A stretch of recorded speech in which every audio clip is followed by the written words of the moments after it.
Hi, everyone. I'm investigative and consumer correspondent Vicky Nguyen for NBC News.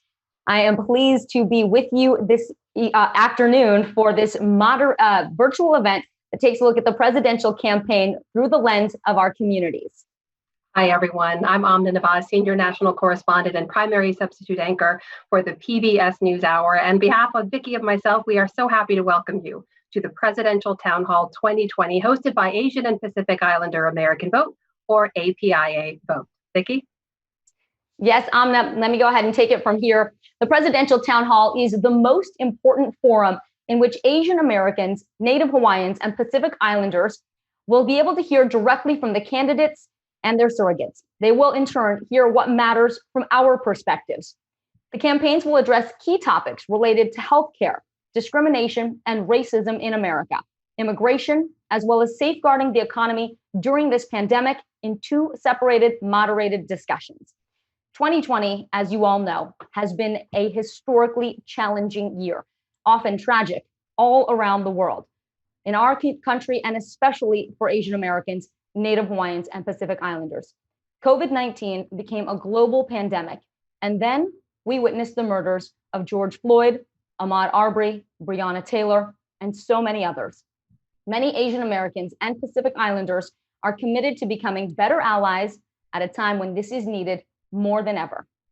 That's right, Vicky. Today's important, unprecedented conversation is the result of many community organizations and leaders making the case that our collective voices need to be heard. The foundation has been set. Asian Americans and Pacific Islanders are all becoming more engaged, both as voters and as elected officials. And we hope today's program encourages you to find your voice and use that voice in your local communities. So in a moment of incredible challenges in America and throughout the world, we have to ask ourselves now, what will we as Asian Americans and Pacific Islanders do in 2020? So first, I want to introduce our speakers. We're going to hear first from Christine Chen. She's Executive Director of our host organization, Asian and Pacific Islander American Vote, or APIAVote, and then from Stephen Gong, who's Executive Director of the Center for Asian American Media. They've also both served as the co-producers of today's program, so we are grateful to them both. We're then honored to have joining us from the AARP, Daphne Kwok. She's Vice President and Multicultural Leadership for the Asian American audience, and Kaylin Bhatia, Voter Engagement Director. But first, we're going to hear from Christine Chen.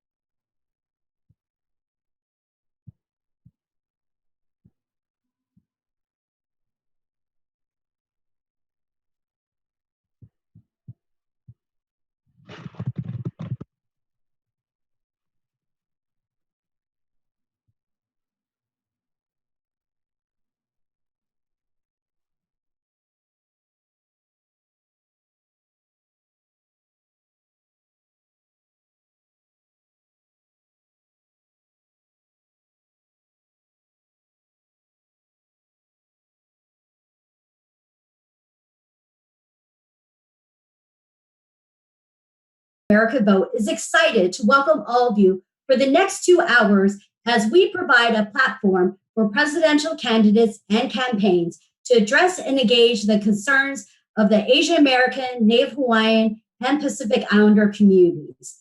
Since 2008, APIAVote has hosted a presidential town hall for the last every 4 years. This historic event is only made possible with the participation and organizing efforts of over 250 national and local partners that exemplify the beauty of the diversity of our community.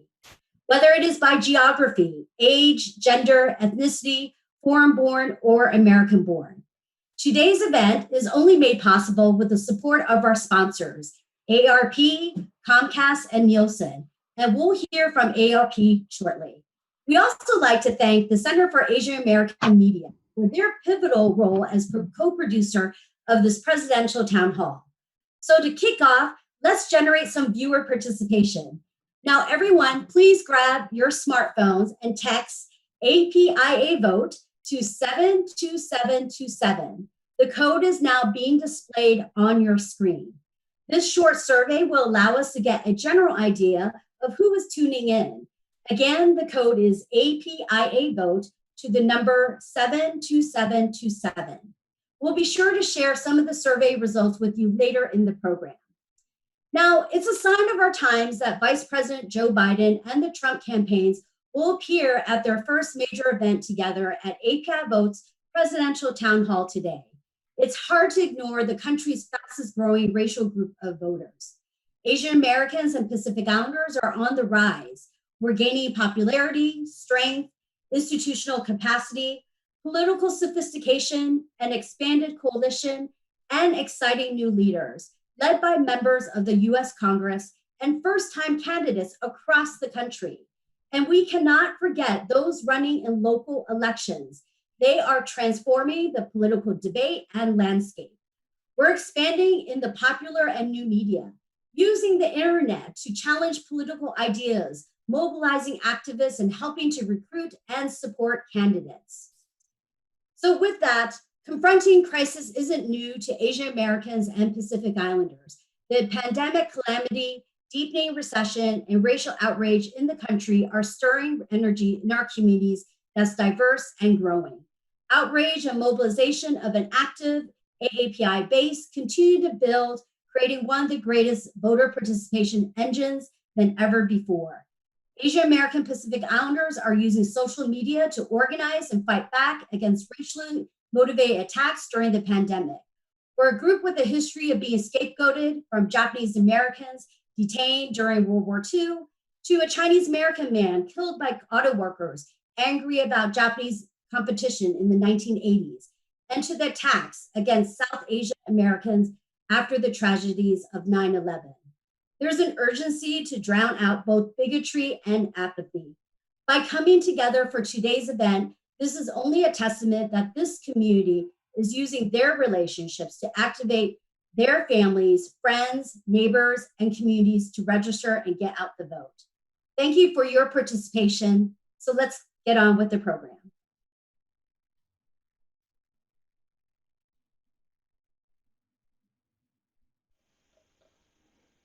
Hello. We at the Center for Asian American Media are honored to partner with APIAVote to present this historic presidential town hall. These are extraordinary times with the COVID-19 pandemic, rising unemployment, the increase in anti-Asian hate crimes, and now a nationwide movement for racial justice and reform. All of these things make it more critical than ever for the Asian American community to participate in the democratic process. CAM was founded 40 years ago in a similar time of tremendous cultural and political turmoil. And we're drawing on decades of experience in public media and our mission to bring Asian American stories to the broadest audience possible. So, we're proud to be here with APIAVote, both to bring the diverse Asian American community together for these important conversations, and also to ensure that our voices and perspectives are heard in discussions that will shape the future. Enjoy the town hall. Welcome. I'm Daphne Kwok with AARP. Empowerment. That is why we're all here today. And that's why AARP is so honored to be supporting APIAVote's presidential town hall, as AARP works to empower people to live as they age.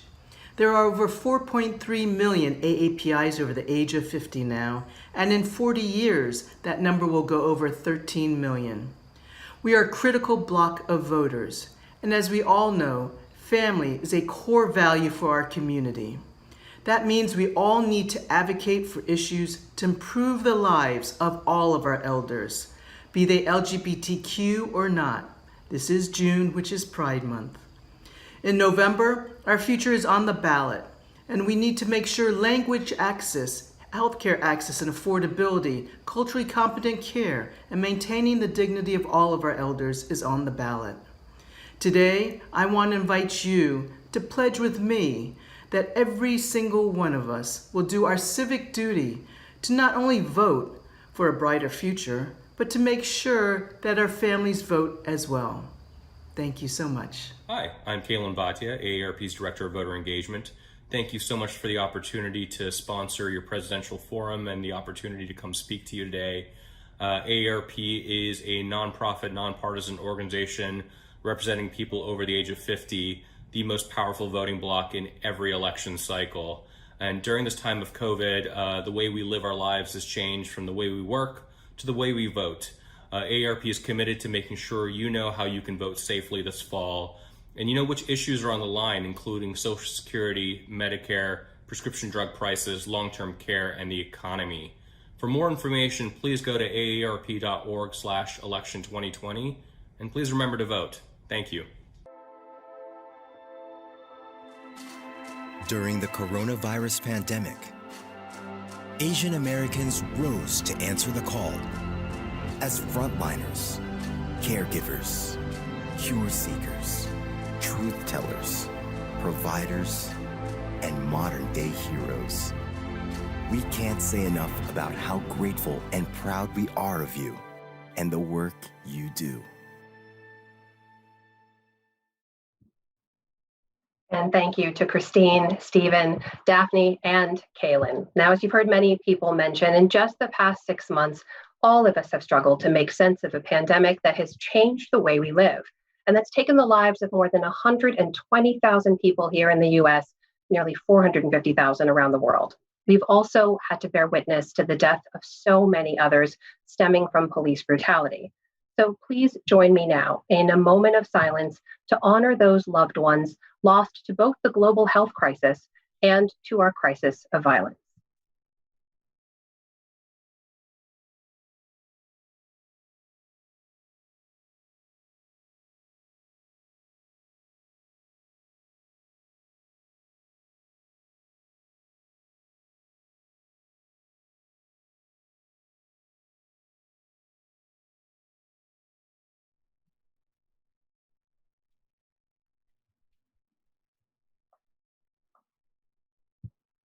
Next, we'd like to share a video, one that highlights the work of the Congressional Asian Pacific American Caucus, or CAPAC, which was established back in 1994. Following the video, we are delighted to have with us Representative Judy Chu. She was elected to the U.S. House of Representatives in July 2009 and now represents the 27th Congressional District in California. As the first Chinese American woman elected to Congress, Representative Chu has been the CAPAC chair since February of 2011. She also serves on the powerful House Ways and Means Committee, the House Small Business Committee, and is chair of the Subcommittee on Investigations, Oversight, and Regulations. But first, to the video. In 1994, the Congressional Asian Pacific American Caucus was formed. Now, it is my hope that this caucus will serve as a foundation for future advances for our community, laying a groundwork for growing AAPI leadership. To finally make the full story of the Asian Pacific American communities known in Washington, D.C., as well as throughout the country. We came together to have a greater voice in Washington and ultimately throughout the country. We did this with the strong belief that everybody in America benefits when those making the decisions look like America. Today, for the first time in 130 years, the House of Representatives will vote on a bill that expresses regret for the Chinese Exclusion Act of 1882, one of the most discriminatory acts in American history. With each passing year, our voices grow stronger on the issues we all care about. If we lose the belief that our education system can give every child a shot, I think, our country's democracy is in grave danger, and that's what I came here to fight for.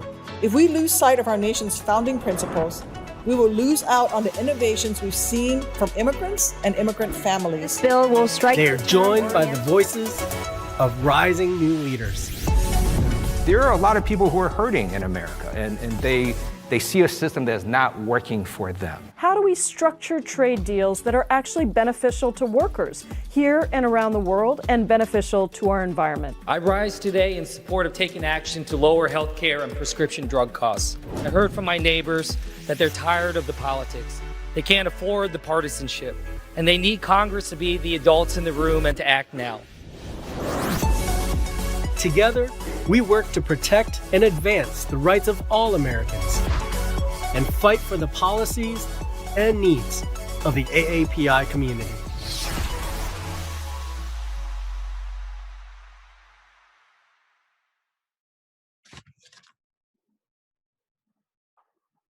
And joining us now is Congresswoman Judy Chu. Congresswoman, over to you. Hello, everybody. First, let me say thank you to Christine Chen and APIAVote for hosting today's history-making presidential town hall. As chair of the Congressional Asian Pacific American Caucus, or CAPAC, I am so gratified to see thousands of Asian Americans and Pacific Islanders joining us virtually for this milestone event, ready to engage in the 2020 election. And I want to thank APIAVote for highlighting the history and growth of CAPAC through your video. You see, it wasn't too long ago that AAPIs were so invisible in the US Capitol that if you saw someone walking down the halls, you just had to turn around and look. It was so unusual. But thankfully, this is not the case anymore. AAPIs are now the fastest growing racial population in the country and the fastest growing voting bloc. Over the past decade, we've had more AAPIs run for office and get elected than ever before. And as a result, we now have a record 20 AAPI members of Congress, our highest number in history.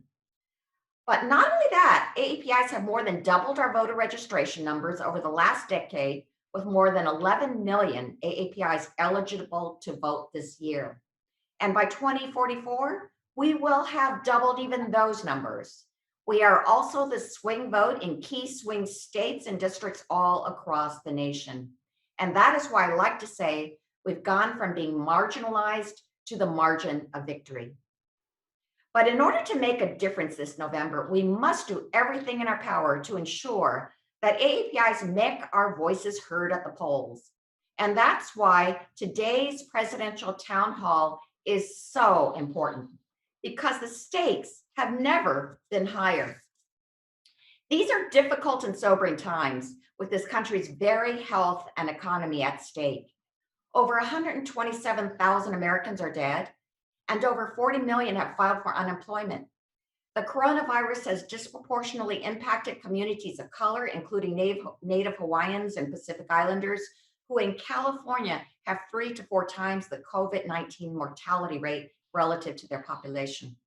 Small business is a key to the American dream for so many AAPI families, and yet they are struggling to stay open, with language barriers making difficult the access to Payment Protection Program loans.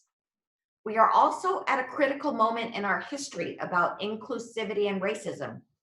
Over the past month, Americans have taken to the streets to demand justice for the shocking murder of George Floyd and so many other victims, helping to kickstart a national conversation on racism and inequality that we have not seen in decades.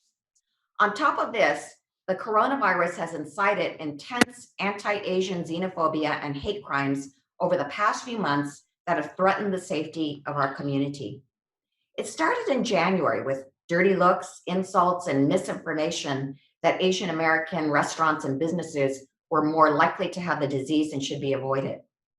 But in the last few months, it's escalated to spitting, yelling, and physical attacks against Asian Americans all across the nation, including an incident in Texas where a man stabbed 3 Asian Americans, including 2 children, ages 2 and 6, at a Sam's Club, saying that he wanted to kill Asian Americans. This xenophobia has been exacerbated by political leaders who've used the racist term Kung Flu and Chinese virus to refer to coronavirus, even though health experts at the CDC and World Health Organization have repeatedly warned not to associate the disease with a specific geographic location or ethnicity due to the stigma it causes, and is why they officially use the scientific and neutral term COVID-19. Regardless of which candidate you support or what your political affiliation may be, we all know that violent and hateful rhetoric and policies targeting AAPIs or any American has no place in our society. But simply condemning these remarks is not enough. We need to know what candidates will do to stop hate speech address inequality, and protect the health and well-being of all Americans. Today, it is more important than ever that we elect leaders who can govern in times of crisis and move our country forward. And AAPIs can be at the forefront of this. We can register people to vote, and we can get those already registered to cast their votes in November. We can exercise the true power that we have as an AAPI community to make a difference in this country. Together, we can make sure that AAPI voters are the margin of victory in November 2020 and beyond. Congresswoman Judy Chu, thank you so much for being with us here today and for your continued leadership. Now, before we welcome our campaign speakers, we have one more short video for you. This one taps into the emerging power of the Asian American Pacific Islander electorate.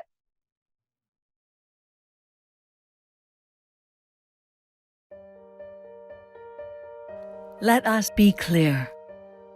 We may have arrived in this country at different times and under different circumstances, but one thing is certain.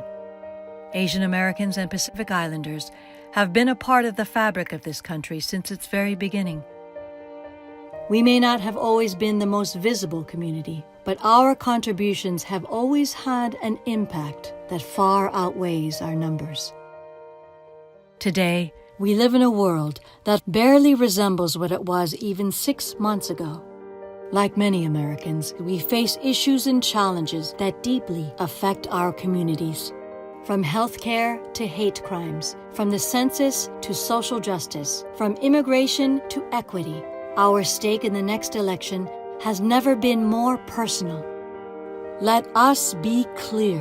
AAPIs will be a part of the solution to these challenges, and we will make that difference, just like we always have. Today, we are mobilizing to meet the challenges we see, and our community's vote will be the difference maker. It already is in multiple key races throughout the country. We are a community that is more energized and politically active than ever before. So let us be clear.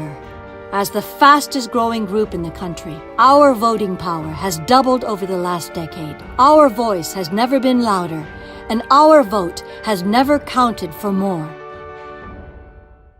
And that is something every candidate should be clear on.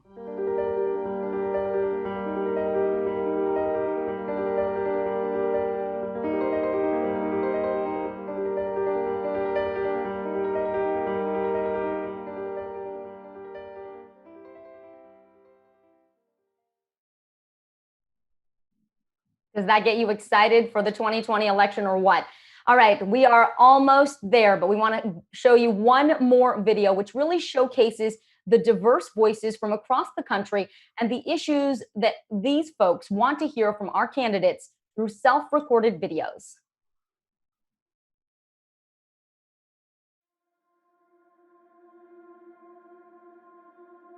I identify with the Filipino-American community. I identify with East Indian culture. I'm representing Cambodian community. I'm a Samoan American. I'm a Vietnamese American woman. I am a proud Filipina American. I identify as an Indian American. I'm Chinese Cantonese American. I am Korean, Italian American, and an adoptee. I am from Campbell, California, and I'm Tongan. I'm Vietnamese American and based right here on the Gulf Coast of Alabama. We represent the South Asian community for the state of Texas. My family and I immigrated from Bangladesh in the early 90s. I was born and raised in Seoul, South Korea. I'm a first-generation Asian American who immigrated from Hong Kong. I belong to a Sikh community. My passion is serving and empowering my multi-generational Filipino-American and API community. And I'm proud to be part of the API SEIU caucus. We represent the Asian American community. With the COVID-19 global pandemic and the protests over the murder of George Floyd, the political landscape has changed not only for Asian Pacific Islanders, but for everyone living in the United States. During the time of COVID-19, we've also seen a rise in the use of anti-China and other xenophobic messaging that has led to an increase in harassment and discrimination against Asian Americans. More recently, the Black Lives Matter movement has been heavy on my mind and how that's hopefully ignited a revolution for the nation. So I'm looking for a candidate who will commit to these changes and will do so to protect people in my own community, in the Vietnamese American community and the Southeast Asian American community, and who will also commit to the lives of folks in the Latinx community, of folks in the Black community as well. Asian Pacific Americans are the fastest growing minority population in the United States, but we have particularly low civic engagement. This is something that needs to change. And that's why I'm going to do everything I can to make sure our community votes in November. Voting in this time is the first step to not only realizing, but actualizing a world where future generations can heal, prosper, and have the right to the pursuit of happiness. It belongs to me, it belongs to you, and it belongs to all of us. It belongs to the people. It has to transcend political parties. It can't just be a conservative or liberal thing. It has to be a human thing. I plan to do my part in electing individuals who will work to bring about positive change and move our nation forward. I am voting for democracy and for the candidate that is best able to make true the promise of America. So please vote this November to make a change. Thank you.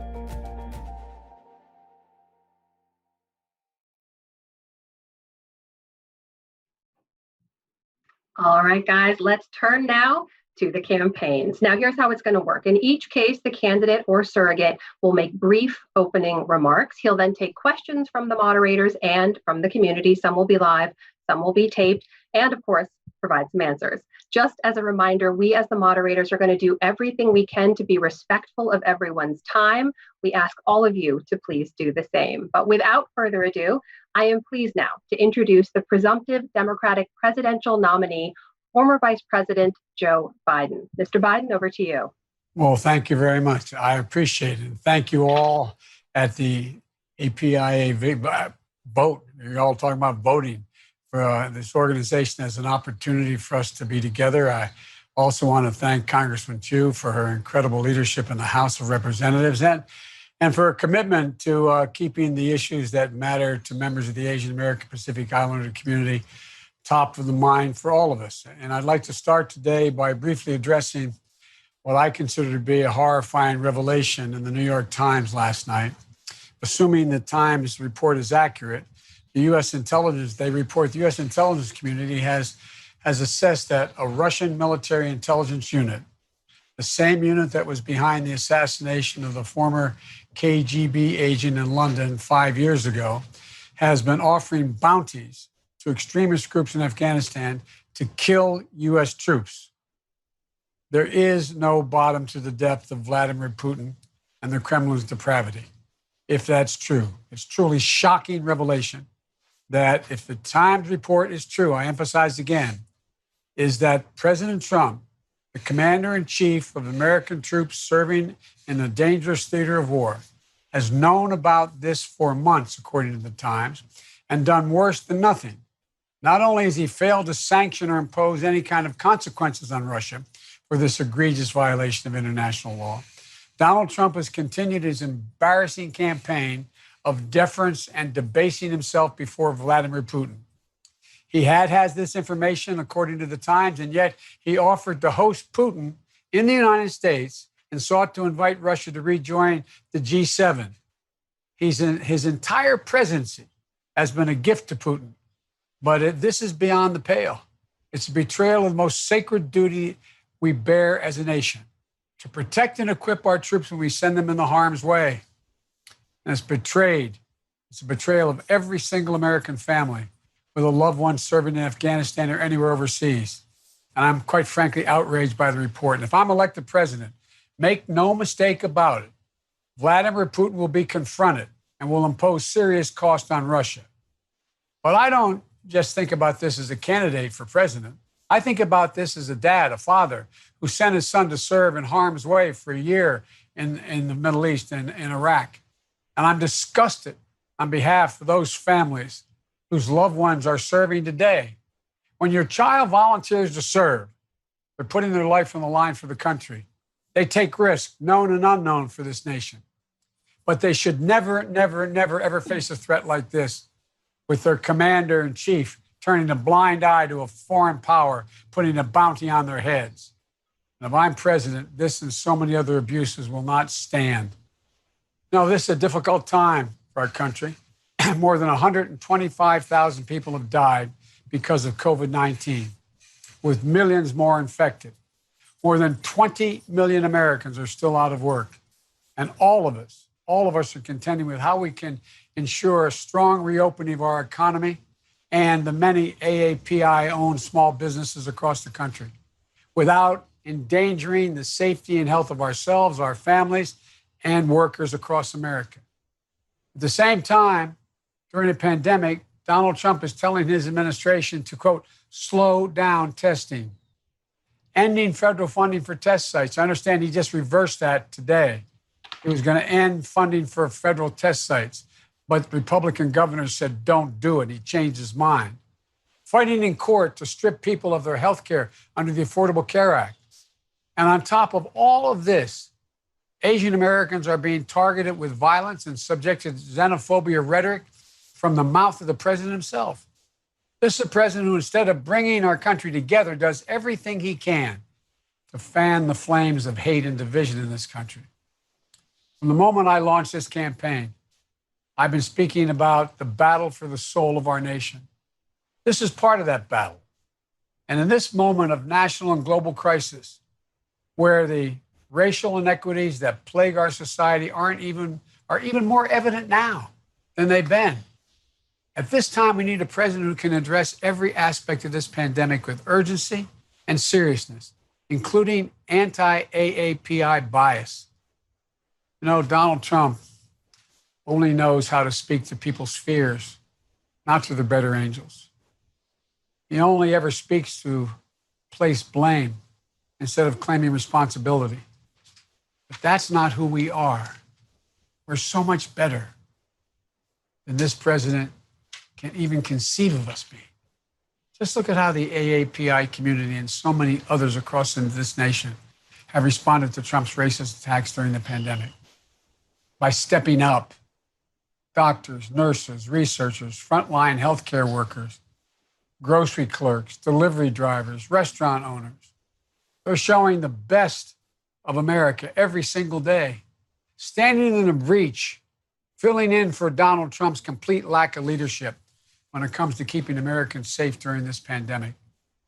Our AAPI community is essential, period. Not just as essential workers, but essential to the very fabric of this nation. The AAPI community is essential to our American story. And I'm also here today asking for your support because this isn't just a moment of crisis.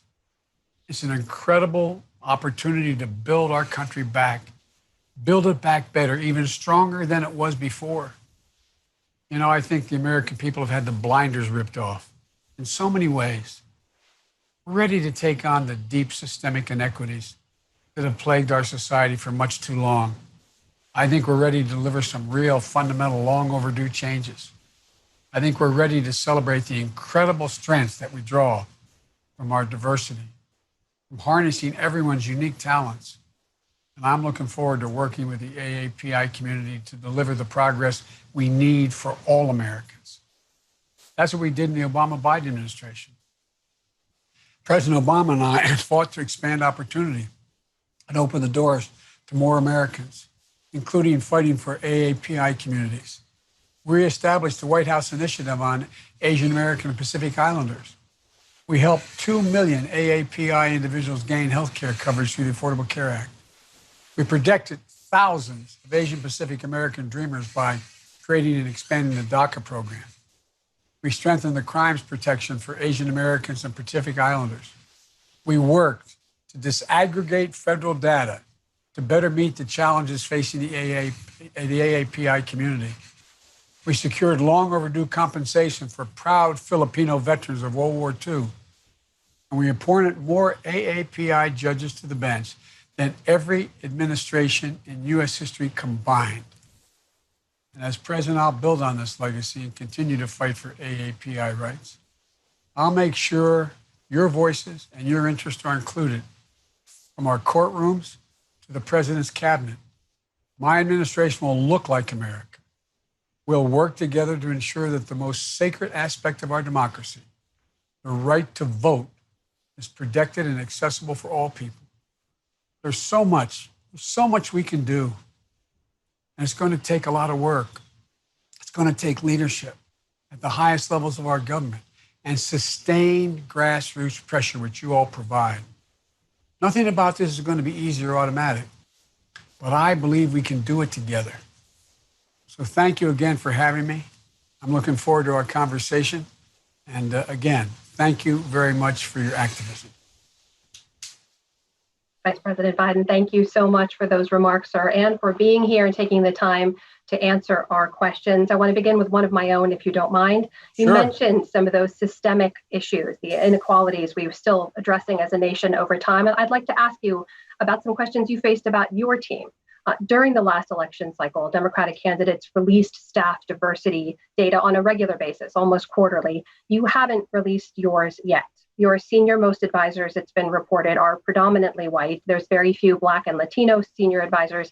My understanding is no Asian American senior advisors. Please correct me if I'm wrong. But when we look at dismantling systemic racism in America, political institutions like campaigns are often among the worst offenders. So what do you now say to the voters of color who worry that if you can't lead the way on fixing this on your own team right now, then maybe you can't lead the way on fixing it in the rest of the country? And a related question, when will you release that staff diversity data? Mr. Biden. I'll release that staff diversity data today. When we get off this call, we'll call you. You know, the fact of the matter is we have a very diverse staff. And we have a diverse staff that goes across the board and high level and senior positions. So I will make sure we release it to you. And it does include AAPI members, as well as a significant number of African Americans, significant number of women and Latinos. Sir, just to clarify, when you say that, we are talking about the senior most members of your staff, not staff overall, the people with agency who are at the decision-making table. Yes. Is that correct? That's correct. Wonderful. Thank you. Thank you very much for that. And I will take that call when I get it from your team. All right. My team has to be watching this. When this is over, pick up the phone immediately and call her. Okay? Thank you for that, sir. Let's turn now to some community questions. I know we have a lot to get through. By the way, one other thing. Yeah. My administration is going to look like America. Not just my staff, the administration. From the vice president, straight down through cabinet members, to major players within the White House and the court. It's going to be a reflection of who we are as a nation. Okay, let's turn now to those community questions, sir. I want to bring in now, joining us on Zoom, John Vang Tao. He's a community organizer in Minnesota. Here's the thing to know about him, Vice President Biden.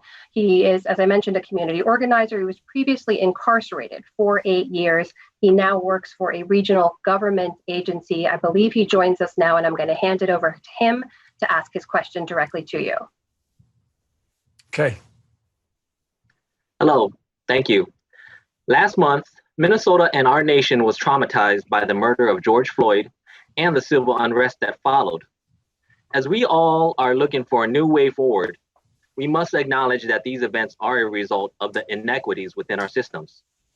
Past policies like tough on crime legislation has led to the over-policing of poor communities, including immigrant communities, and introducing them into the school to prison pipeline. Many people like me who have finished paying our debt to society, we often struggle to rebuild our lives and overcome systemic barriers after prison.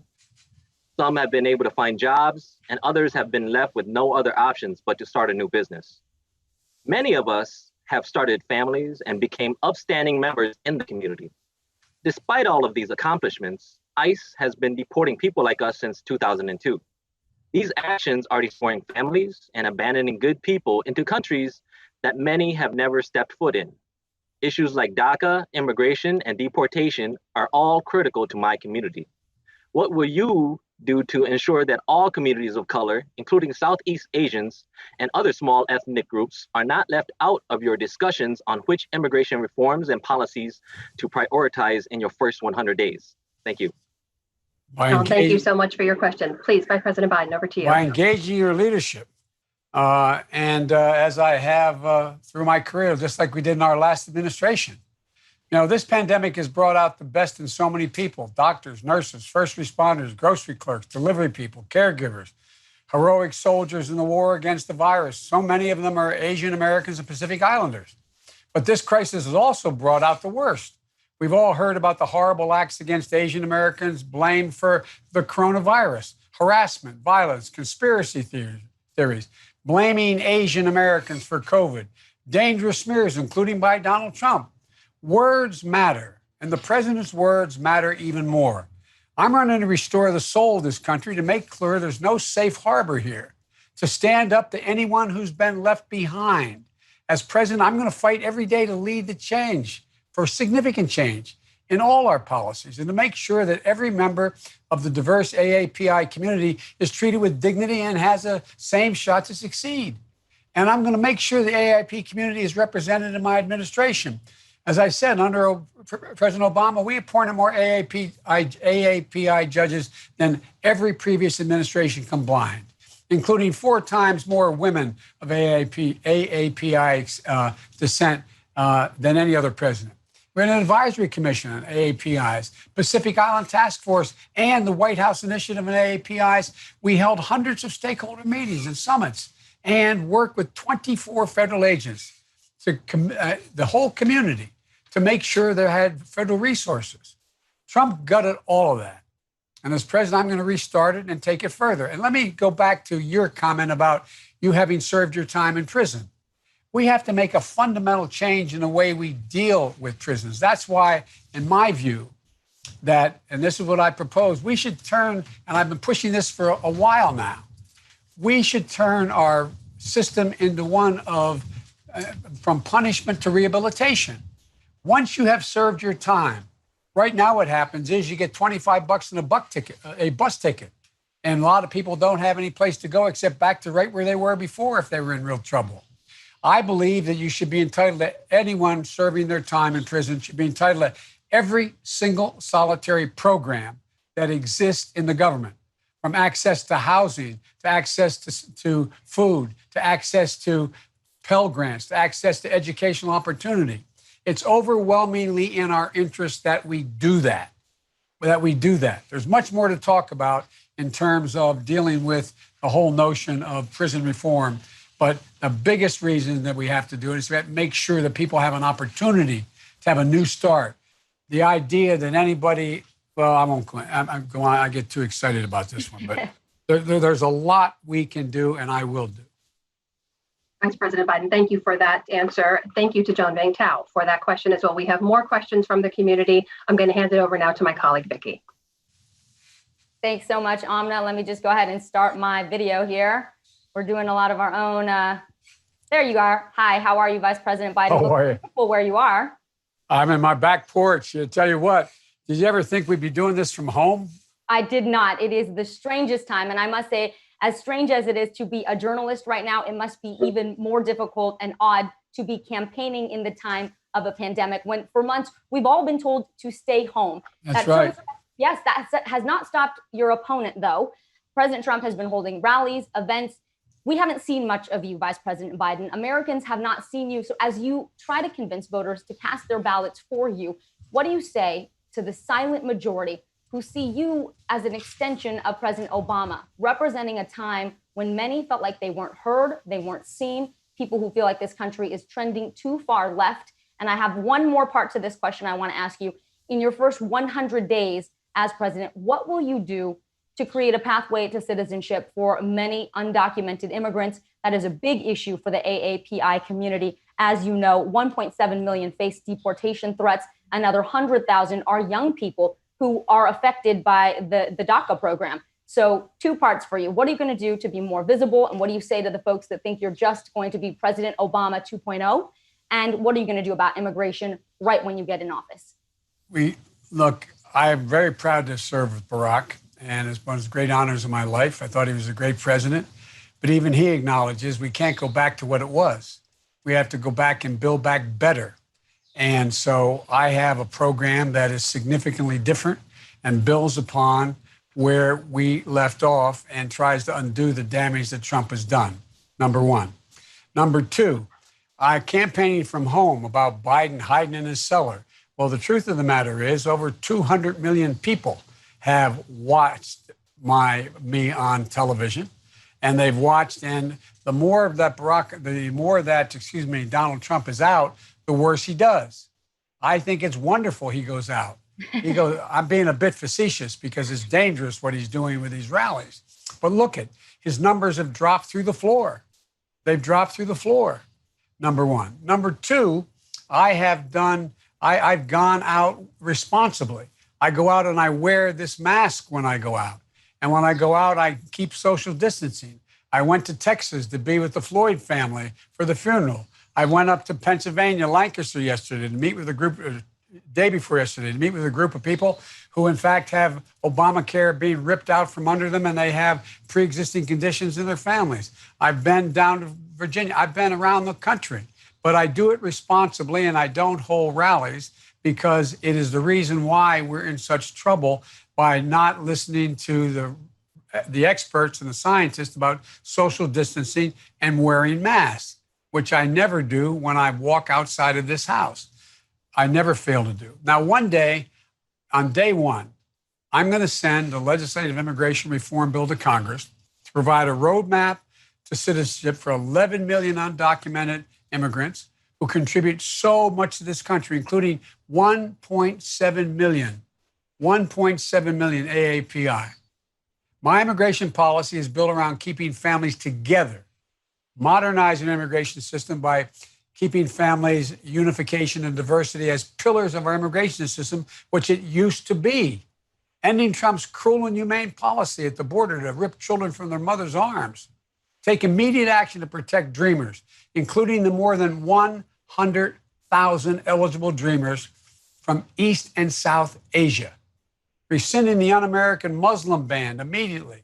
Restoring refugee admission in line with the values and historic leadership of our country, raising the target to a minimum of 125,000 people a year in my first year. He's cut it down to 15. The average has been 95,000 a year. Working with Congress to establish a bipartisan legislation to ensure a minimum admission of 95,000 refugees. That's who we are. That's how my great-great-grandfather, four greats back got here. He got in a coffin ship in the Irish Sea, never knowing whether he was going to make it. And he made it to the United States of America in 1848 when the British were anyway. So streamlining naturalization process, make it easier for qualified green card holders to move through his backlog. And by the way, he just indicated he ended H-1B visas the rest of this year. That will not be in my administration. The people on the coming these visas have built this country. And so you asked other parts of a question. I can't remember what other ones were. One was what I'm going to do about immigration. What was the other part? Is that it? Jump back in. Can you hear me at least? I know you I can hear you. Okay, great. Yeah, it was what will you do specifically in that first 100 days when it comes to immigration? Well, to send that, I have a bill written already to send it directly to the Congress. Day one. I appreciate it. Thank you so much. Vice President Biden, we are going to ask one of our community members next to ask you a question. Her name is Vimala Rajendran. She is going to come to us from Zoom from North Carolina. She's a chef and a small business owner. Go ahead, Vimala. I don't see anybody on this. Oh, hang on. Here she is. Hang on. She's going to unmute herself. Okay. There you go. Vimala, go for it. Hello, my name is Vimala Rajendran. As Vicky just said, I have lived in the United States for 40 years and just got naturalized as a citizen in 2019. 2020 will be my first. Thanks for choosing the United States. Thanks for choosing us. Thank you. And I feel so much at home here because civic engagement has always been my calling. And I accidentally became a chef because of circumstances, not having immigration papers to do other professional work, which was in media and education. I became a chef 10 years ago, and I saw the American dream be fulfilled in front of me with becoming a successful award-winning chef and restaurant in Chapel Hill, North Carolina. So my representative, Congressman David Price, has worked very closely with me to welcome refugees from about 19 countries right here at my restaurant and say hello and welcome home. So what we have done since COVID-19 as a small business is to reach out and continue our work to feed the hungry, even though we are a for-profit business, a triple bottom line business that has believed in people, planet, and profit. And I must say that getting into business as an Asian American woman has been really hard. Finding the capital was hard. Getting PPP right now during COVID-19 was extremely difficult. Major corporations got millions before we got our $100,000, which we have to spend within 24 weeks, I may add.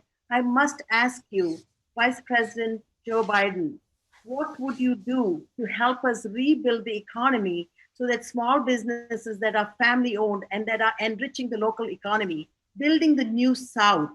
Because as you know, as the South goes, so goes the nation.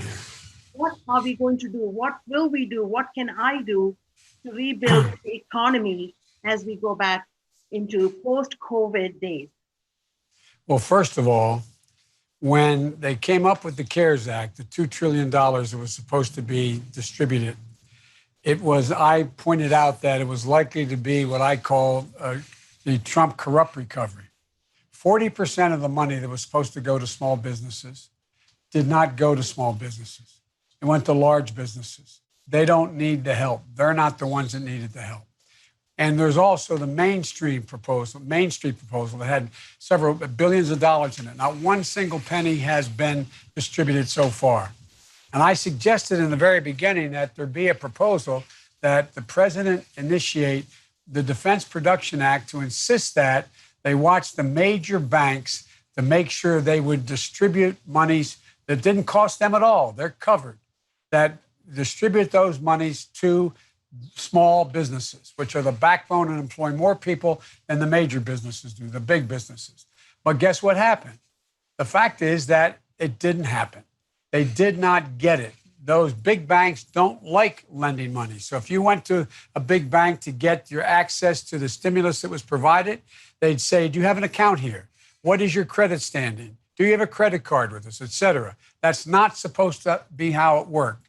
And in addition, you may recall, the president then fired the oversight board, the individual, a person who is supposed to watch and see how each of these dollars is expended, and to make sure that this administrator would look and make sure the program was working. He fired them. There is no inspector general that was supposed to be there. First thing I'll do as president is appoint an inspector general to go back and look where every single penny of the money got distributed and hold those accountable where there is violation of the rule and or there's been any chicanery. A lot of that money has gone to the big businesses that didn't need it and didn't get to where it's supposed to be. And with regard to PPP, with everything from masks all the way to making sure that you're able to open in ways that are safe and or keep your workforce safe, that is ridiculous that it's not been available to you. And it's ridiculous that the president has been AWOL. He says, I take no responsibility. That's a state responsibility. This is a war he talks about, a war against this virus. Yet he's AWOL. He does not take any responsibility. He's leaving it to the states.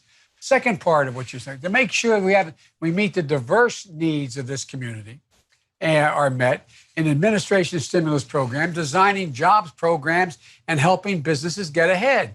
Because small businesses are the key to our recovery. You're the foundation of the community, of this country, of the American dream. And they're bearing the brunt, and you're bearing the brunt of the economic crisis today, including Asian American community. Hey, look, Trump's corrupt recovery is focused on the wealthy, well-connected, not the millions of mom and pops that are out there facing ruin. As I said earlier, 40% of the funds didn't go to small businesses at all. And the Main Street Lending Program has lent not a single dollar. Because many of the AAPI-owned businesses are cash operated and don't have ties to banks, they're hard to find time accessing this Paycheck Protection Program, funds that Trump is supposed to be supplying through the administration, through what the Congress passed. But here's what I'll do for small businesses now. Provide clear, consistent guidelines for safe reopening. Get the workers free testing and PPE to stay safe.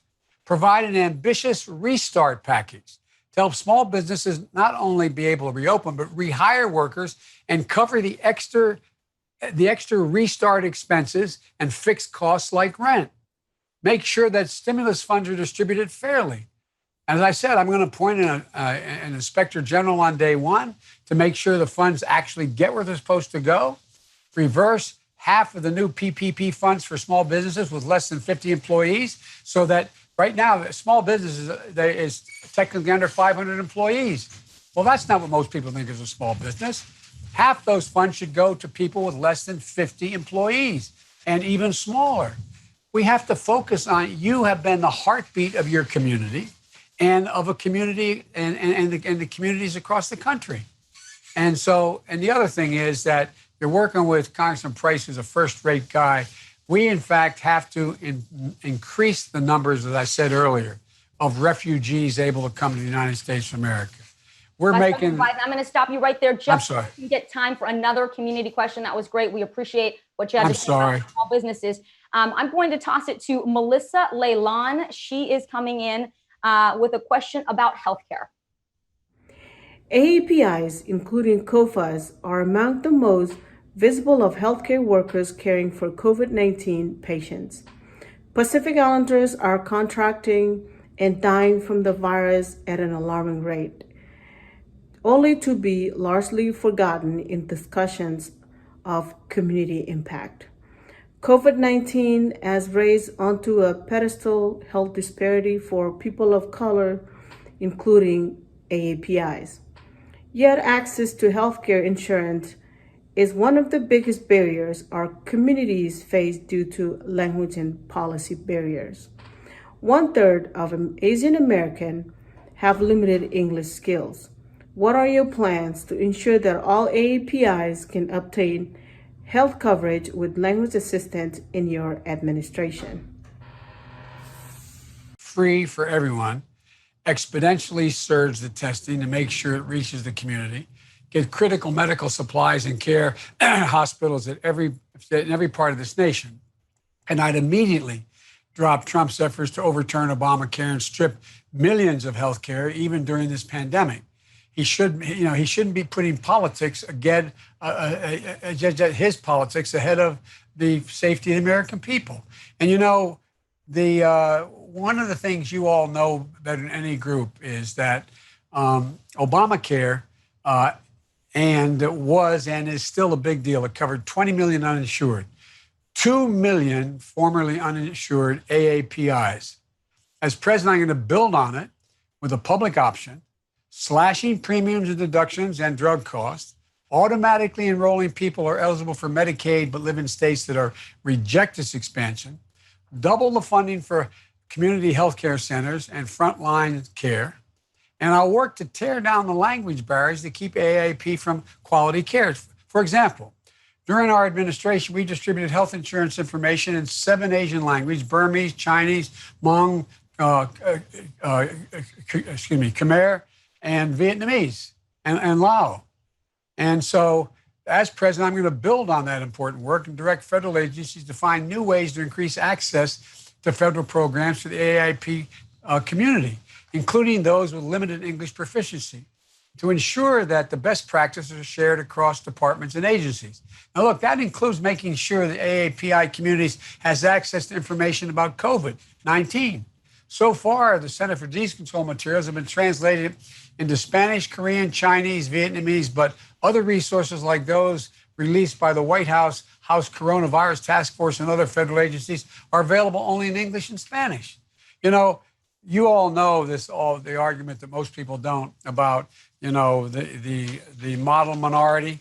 Well, AANHPI advocates across the country know that there is a section of the AA. If you take it as one big group, it has the highest education achievement, et cetera. But what we insisted was that we for example, at the Department of Education, Integrated Post and Secondary Education Data System, it should be broken down by ethnicity because it changes dramatically. This administration hadn't done that.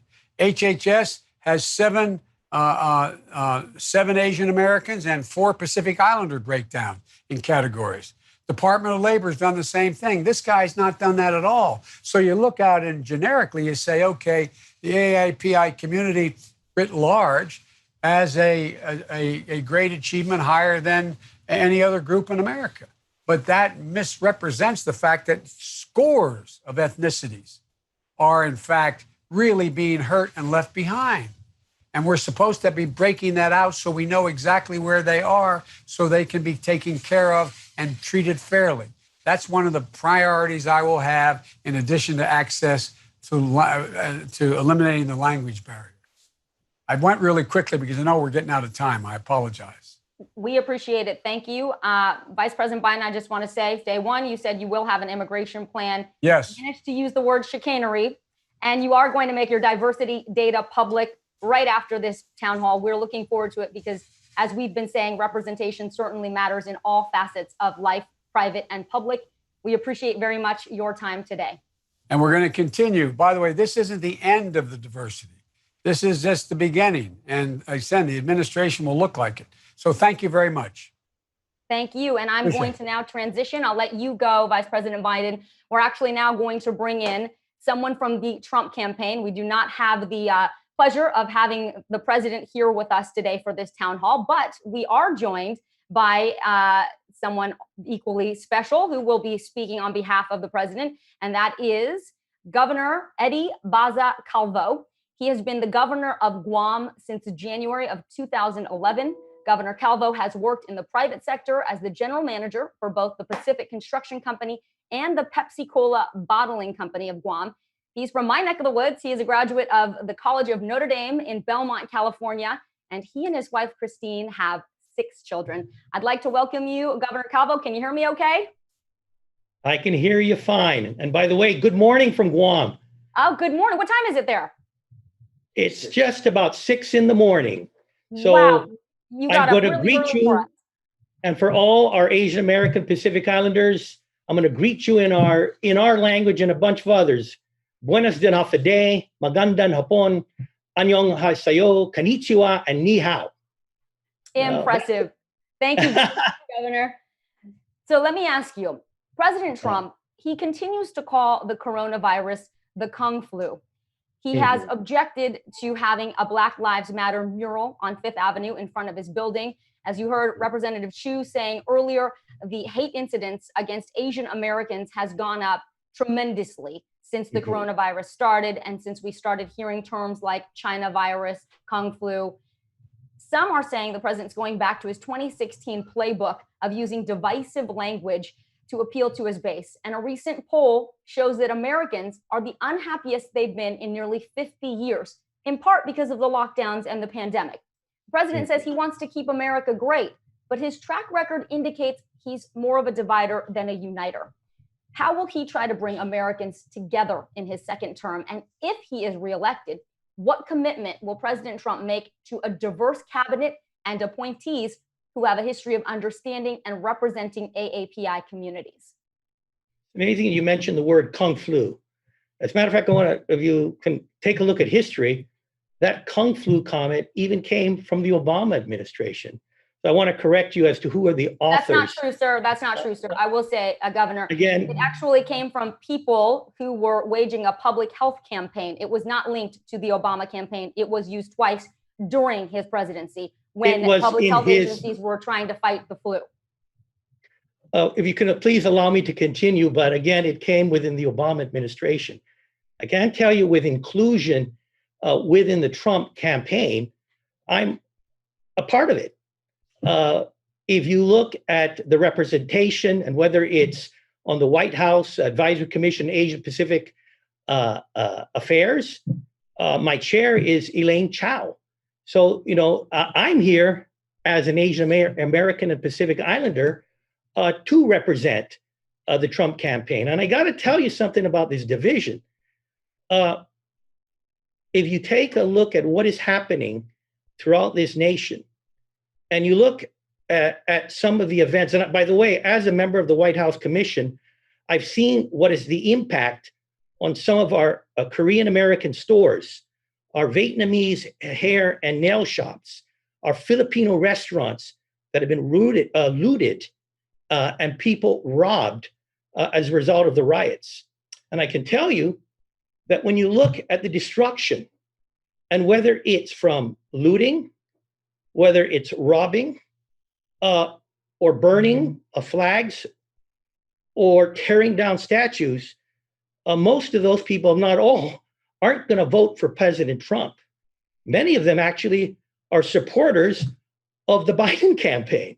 So as you talk about division, I think maybe especially those within the Biden campaign got to look in a mirror, because a lot of their supporters are the ones that are responsible for this. So I hope I've answered that question.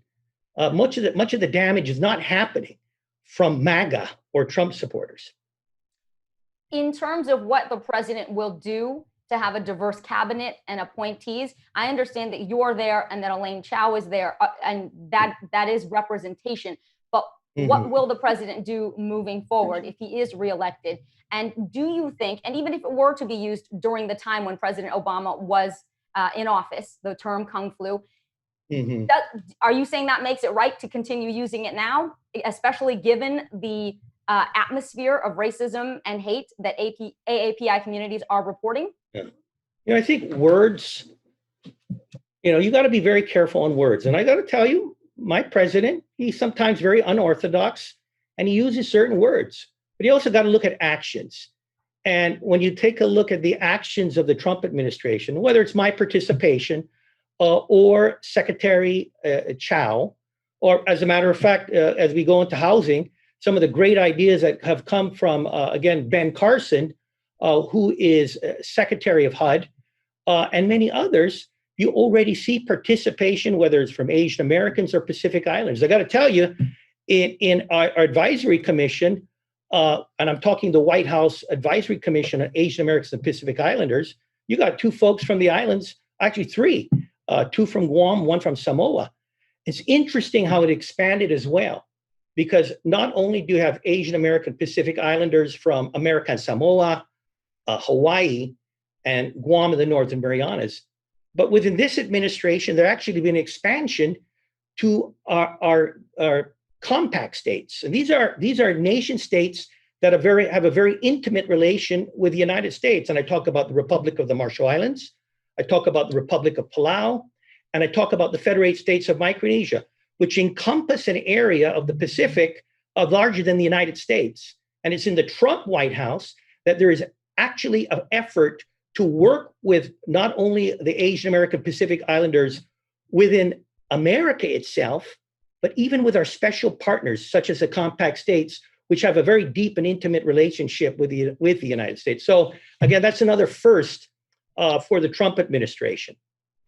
And do you know anything about what he'll do when it comes to his cabinet or his legislative choices? As you heard Vice President Biden talking about the number of judges that were appointed under his term with President Obama, I'm wondering if you can get more specific about what President Trump would like to do in his second term when it comes to AAPI representation. He's already doing it from home. As a matter of fact, I was going to announce it in my opening speech, but I'm very proud that just 2 weeks ago, we had a virtual convention. Let's have you toggle then.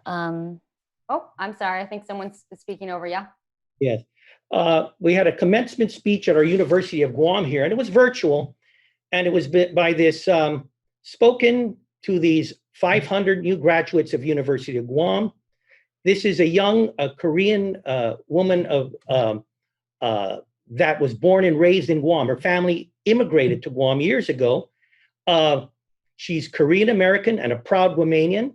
And just several weeks ago, with President Trump appointing her as an ambassador and the Senate ratifying it, she became the first Guamanian to serve and the newest ambassador to the Consular Corps of the United States, of the Diplomatic Corps. So that's just another first for the Trump administration. I can't predict what who the president is going to appoint in major cabinet positions, but I can tell you, I've seen in my visits to the White House and meeting with those that are a part of the administration, and whether it's in an official capacity or even in the campaign, I'm seeing a growing diversity. I've seen a heck of a lot more even African Americans that are part of the campaign. I've seen a lot more Hispanics and, of course, Asian Americans as well. So I'm very confident about things. And again, in the weeks ahead, I'm pretty sure that the president and his people will announce any other types or any other new prospective candidate members. And again, by the way, I'm one of them. Yes, indeed. I want to be given this opportunity. I want to thank everyone, the president, for giving me this opportunity to speak in his behalf. Because really, if you look at Guam, it's a Pacific island, but it's just due south of Japan. So I am an Asian Pacific Islander. I fit every part of the category. And I've got about 6 different ethnicities running through my blood. So I think I'm one of those. But and Governor Calvo, I will say we see more diversity coming in the second part of the Trump administration as well. Thank you. We have several questions from the community for you, but forgive me, I was so excited to get to your questions. I forgot to have you do your opening statement, and it's so early over there in Guam. Thank you for waking up early to join us here in the U.S. So on the mainland, I should say. So please, if you would, just open up, and let us know what to expect from the Trump 2020 campaign, please. Thank you so much for that introduction. Hey, and as I told you earlier, I've given the greetings of several languages that make the constituency of the people of Guam. I can't forget my fellow American Pacific Islanders. So as I greet you all, I'd also like to say to my Samoan brothers and sisters, talofa, and also to my friends and neighbors from Hawaii, aloha. I want to thank President Trump and his campaign team, as well as the organizers of the Asian Pacific Islanders American Voters Presidential Town Hall, for giving me this opportunity to speak in behalf of President Trump and Mike Pence. I'd also like to acknowledge and thank our former Vice President, Joe Biden, Congresswoman Judy Chu, and thank them for not only their presence, but also their public service. Now, for many Americans, most of their knowledge of Guam came in August of 2017, because that's a date that North Korean leader Kim Jong-un announced to the nation and the world that he would be launching ballistic missiles in our direction. Now, what most Americans didn't know is that threat was just the latest in a long series of escalating rhetoric and militaristic activities that had been building up since 2012. I came in January 2011, so most of my term was filled by threats by Kim Jong-un. Now, my perspective of a belligerent North Korea is rather unique. See, I had the opportunity to serve as a governor of an American territory that was targeted by an adversary of the United States, both within the terms of former Vice President Biden and then the first 2 years of President Trump. Under the previous administration, from 2012 to 2016, every year the threats coming from North Korea became more and more bellicose. Every year from 2012 to 2016, the underground nuclear testing became more and more frequent and of stronger magnitude. In fact, even some experts suspected that there may have been thermonuclear detonations. Now, with those bigger explosions also came ballistic missile testing with longer and longer trajectories. Now, it came to a point that not only Guam, Hawaii, and Alaska were within the bullseye, but also potentially the states within the contiguous 48 in the North American continent. Now, then came President Trump. Now, President Trump may not have drawn a line in the sand, but he'd definitely drawn a line in the deep blue Pacific. No American territory or state would be threatened or attacked. And if this warning was not heeded, then the consequences to North Korea would be catastrophic. Now, that president's blunt warning was also coupled with crippling sanctions. And, you know, it is ironic, but also with personal engagement with Chairman Kim. Now, the end result, as I left public office, is that those incendiary threats ended. Nuclear testing ceased. And there are no more missile flights in a direction of Guam, Hawaii, or the mainland. But I'd like to give you another perspective of President Trump. And it's also on his handling of the North Korean crisis that I think is very important. You know, as the president completed that exhausting summit with Chairman Kim in Singapore, he stopped by Guam on his way back to Washington, D.C. And I still remember quite clearly my meeting with him on Air Force One. And though he hadn't rested from his marathon summit, he needed to ask me something very important. So the first thing the president asked me when we greeted, in that typical Trump way, "Governor, how are the people of Guam doing? Are they fearful?" And I said, "No, Mr. President, there are no more threats. There are no more tests. Are people doing okay?" And then he gave that smile and that kind of confident Trumpian affirmative nod, and he said, "Good." Now, the reason why I bring this up and why it's relevant to each and every one of our Asian Pacific American constituents is it because it tells a true story behind that Trump presidency and what I think is so unique and special. Now, all of you folks, a lot of folks freaked out about the Tulsa rally. Some said, "Oh, dangerous. Oh, too little people." But I hope they listen to the context of it, because folks like me who've been in politics for 20 years, I got to admit it, when I listened to that speech, he is probably one of the most unorthodox presidents that I've ever seen in my lifetime. But you know what? Some may question or disagree with his style. The results speak for themselves. Now, the clarity of what President Trump is all about, for me, was made manifest by one statement made at the rally. And I remember it because it stuck to me. "I'm campaigning for the forgotten." That's what he bellowed out. And it made it all very clear to me. Now, I'm going to give folks a little geography and history lesson. Guam is the furthest American soil from our nation's center of power in D.C. We're a small U.S. territory. And our 168,000 citizens aren't even eligible to vote for a president. And yet he's called me here to represent the people, his campaign. But if there's any one place in America that I guess could be described as forgotten, that could be Guam. Yet this president, who, as his aides told me, had not slept in nearly 20 hours, had to stop by in Guam, not just to see me, but more importantly, to inquire if our people were still living in fear. And that's probably why I witnessed more progress in our dealings with the federal government in 2 years working with the Trump administration than 6 years under the previous Democrat administration. Whether it was increased Medicare reimbursements to our public hospital, treating with Medicaid federal matching on par with subsidies provided to states, relief from federal edicts and lawsuits, and there were a lot of them under the Obama administration, lower taxes, and opening up of economic opportunity zones. Asian Americans and Pacific Islanders have gone too long as the forgotten ones. Well, President Trump changed that. And in President Trump's first term, pre-COVID-19 Asian Pacific American entrepreneurship and jobs had grown. Unemployment had dropped to record lows. And even with our nation in the throes of a pandemic, President Trump has signed into law direct funding for subsidizing the unemployed, providing financial assistance to businesses hit hard as a result of the shutdown, and is paving the way for reopening the economy and stimulating record growth in these months and years ahead. Hey, but before I close, I want to just comment on some of the tragic events. I'm thousands of miles away, so I'm watching on TV. And starting with that senseless murder of George Floyd and what led afterward, the sadness, the mourning, the outcry, division, violence, destruction that seems to be engulfing our nation. Now, here in Guam, there is no majority.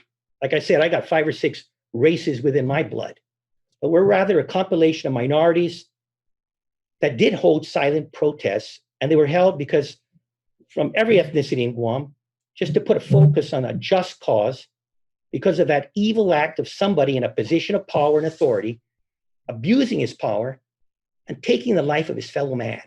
But you know, here in Guam, there was no violence, there's no destruction, and there was no burning of an American flag. You see, in Guam, for a lot of folks, there's a reverence held to that flag, particularly the elderly, for the stars and stripes. So maybe it has a lot to do with our tragic history. I'm almost finished, but let me tell you our history. 76 years ago, the penalty for any Guamanian possessing an American flag was to get their heads chopped off. The reason being was Guam was under enemy occupation. I'm blessed that both my parents are still alive. But after all these years, they still remember that fateful day in December 8 when our island was bombed and invaded. They remember 3 long years of imperial occupation. They remember the slave labor. They remember the beatings and the executions. And they remember that gnawing, raw emotion of fear. You know, they woke up with that fear.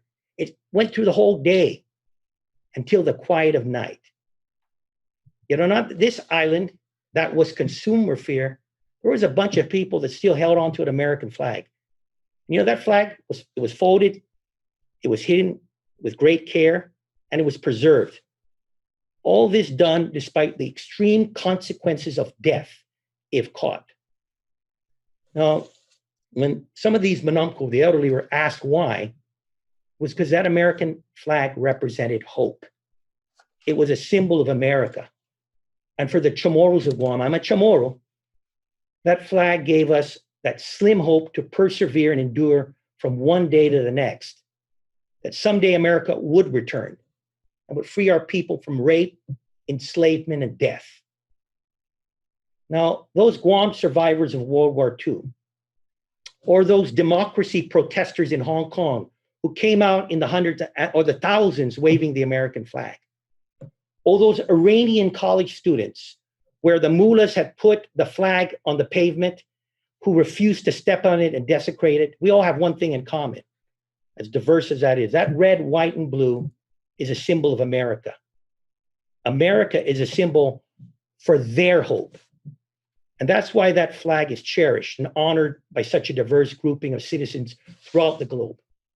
And for those around the world that hold that hope, that's what America symbolizes. And I got to tell you, because I got a lot of friends out here that are non-citizens in Guam. The pictures of American citizens wrapping burning flags around statues is perplexing and troubling. But for President Trump, that American flag and what it stands for is still worth it. It's worth cherishing and honoring. America is great. And if you re-elect Donald Trump as our president, America will continue to prosper and to be that beacon of hope and greatness for the world. So thank you. God bless America. And God bless those stars and stripes.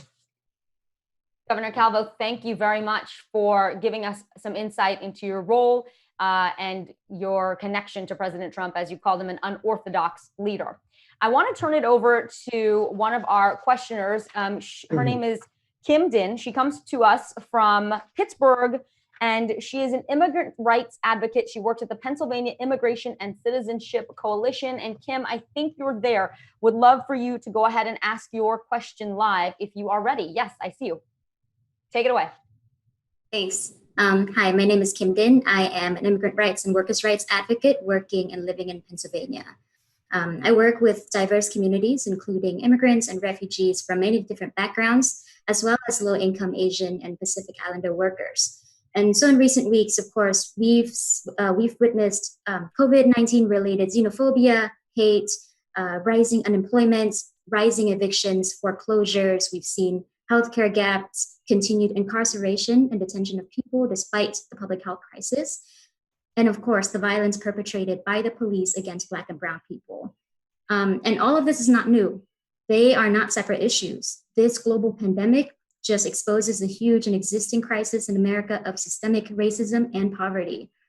There are so many injustices that I see, and I truly believe that all of our injustices are linked as dispossessed people. So my question today is, What concrete steps and specific policy changes will President Trump, if reelected, make in his first 100 days to end this cycle of hate, oppression, and systemic racism of people, including Asian American and Pacific Islanders? Thank you. Yeah, thank you so much. And again, as I had mentioned earlier, I've seen it firsthand with President Trump and his vision for racism-free America. President Trump believes in the people. He doesn't believe in whatever color it is, whether you can vote or not for president. I mentioned even our young ambassador, Kim. I think when you take a look at what President Trump is doing, he certain steps he's pushing for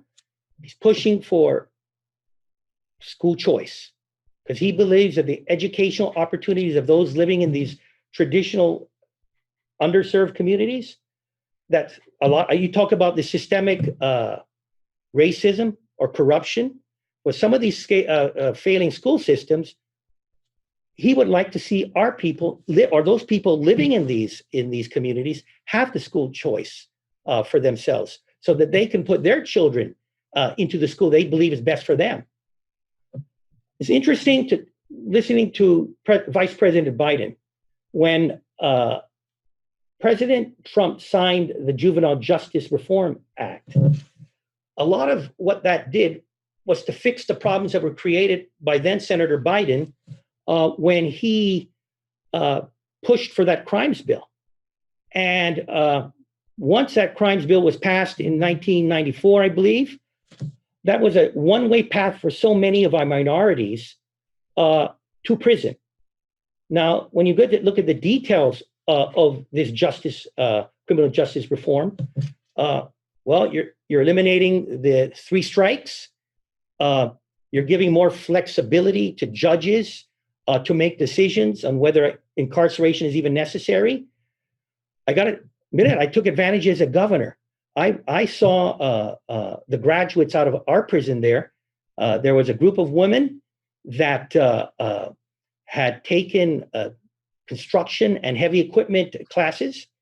And a lot of that is a vision of President Trump. He's even expanded the Pell Grants to help for the education of our the clients in prisons. Heck, there's even partly the identifying of those prisoners coming out so that they have a job when they get in. With President Trump, there is much that he has done in regards to the, I'm going to talk about systemic racism because he's done a lot.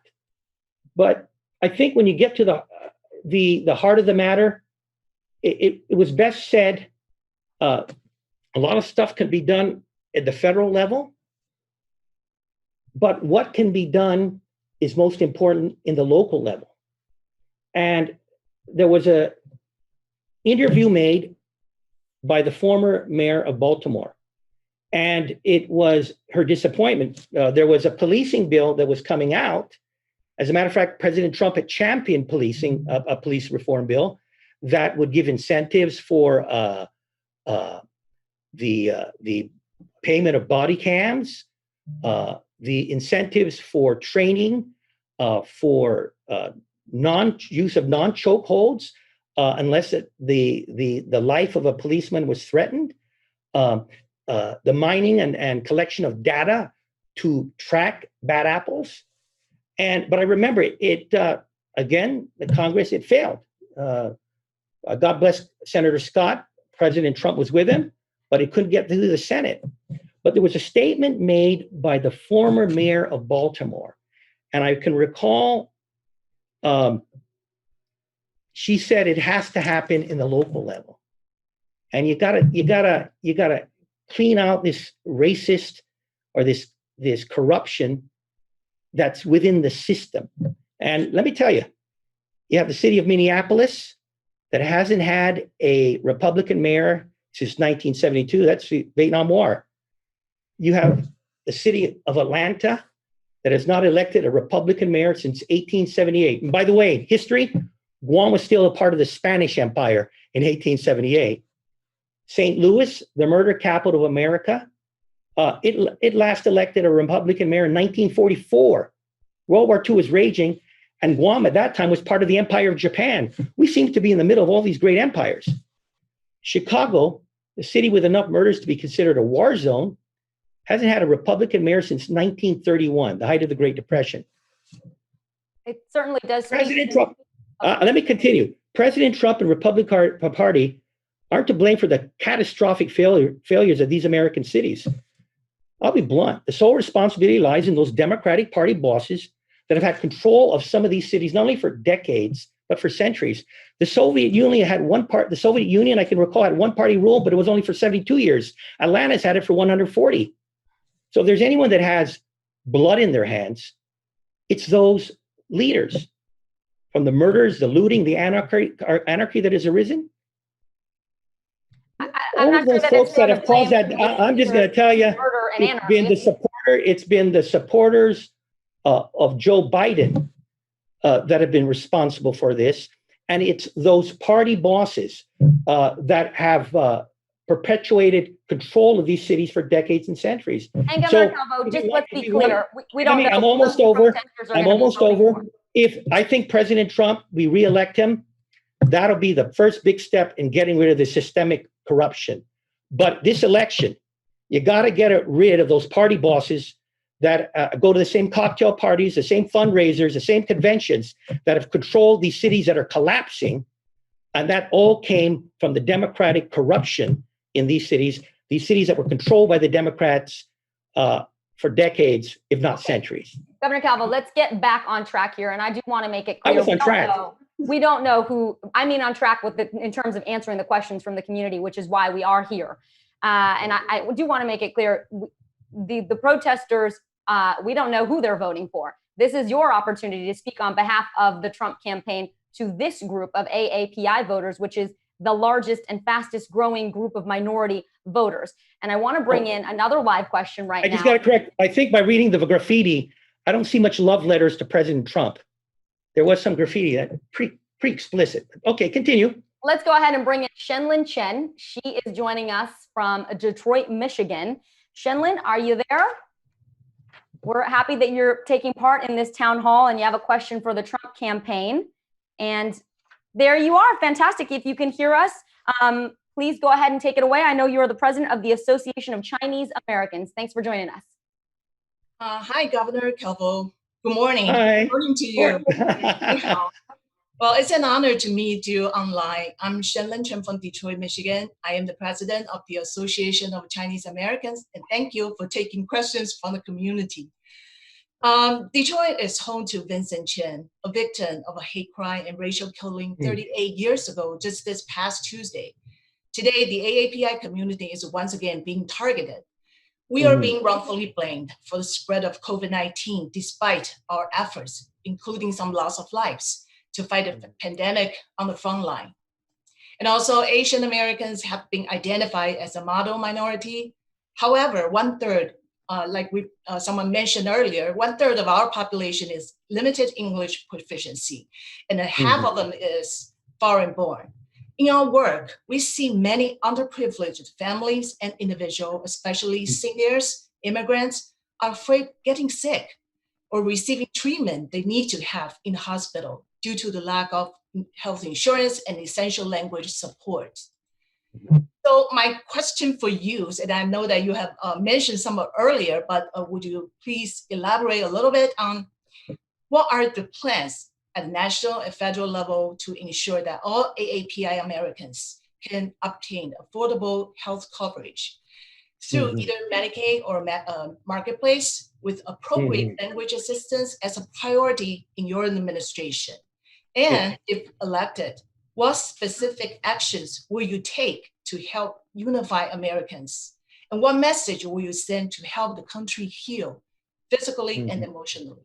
Thank you. Okay, thank you so much. But it's ironic you mentioned Detroit, and I hate to rub it into the Democratic Party bosses, but the last time Detroit had a Republican mayor, I think was 1962. So again, some of the systemic issues of corruption you see in Detroit has to do with the same folks that meet with President Biden in the convention that are held by the Democratic Party. When it comes to COVID response, you know, if you take a look at the unprecedented efforts in terms of healthcare, the president invested $2 billion in community health centers, helping 28 million patients, a lot of them of a minority and Asian American Pacific Islanders.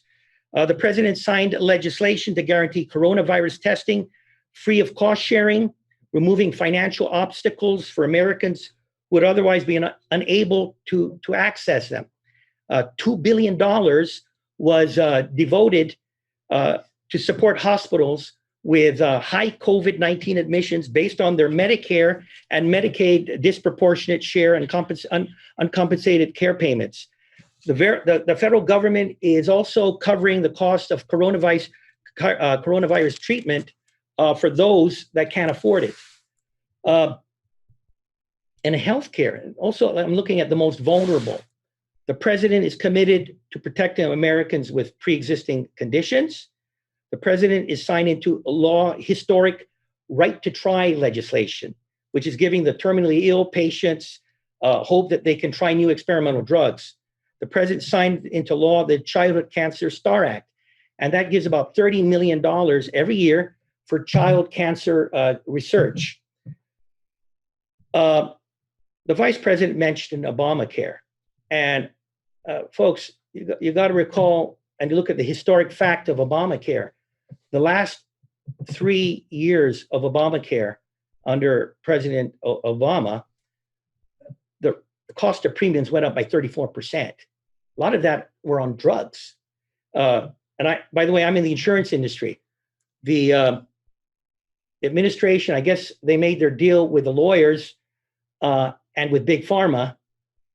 So the scapegoat were the insurance companies, the only group that tries to do the managing and ensuring there's a check and balance so that the healthcare providers and the drug companies aren't gagging us with prices that are going up.